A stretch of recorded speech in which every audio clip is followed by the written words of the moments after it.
వైకుంఠ ఏకాదశి పర్వదినాన్ని పురస్కరించుకొని బాపట్ల జిల్లా చీరాల పట్టణంలోని వైష్ణవాలయాలు తెల్లవారుజాము నుంచే భక్తులతో కిటకిటలాడాయి.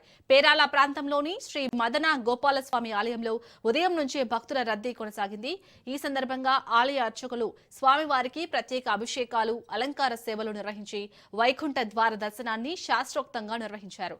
భక్తులకు తీర్థ ప్రసాదాలు పంపిణీ చేశారు.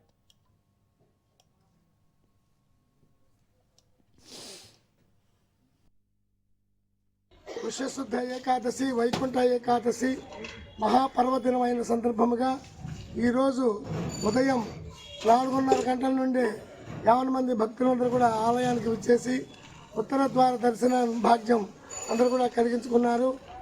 ఇలాగా ఈ ఉదయం 4:30 గంటల దగ్గర నుండి మధ్యాహ్నం 1 గంట దాకా కూడా ఈ భక్తులందరూ కూడాను ఆలయానికి వచ్చేసి ఎన్నో వేల మంది ఆలయానికి వచ్చేసి స్వామివారిని దర్శించుకుంటూ ఉన్నారు. వీరందరికీ కూడా ముక్కోటి ఏకాదశి మహాపర్వదిన సందర్భముగా 24 మాసములు అంటే 24 ఏకాదశులు. ఈ ఏకాదశుల్లో సంవత్సరానికి 24 ఏకాదశులు. ఈ ఏకాదశుల్లో పర్వమైనటువంటి ముఖ్యమైనటువంటి పవిత్రమైన ఫలప్రదమైనటువంటి స్వామివారికి ఇష్టమైనటువంటి మాసంలో ఈ ముక్కోటి ఏకాదశి మహాపవిత్రమైనటువంటి మాసం, ఆయనకి ఇష్టమైనటువంటి మాసం.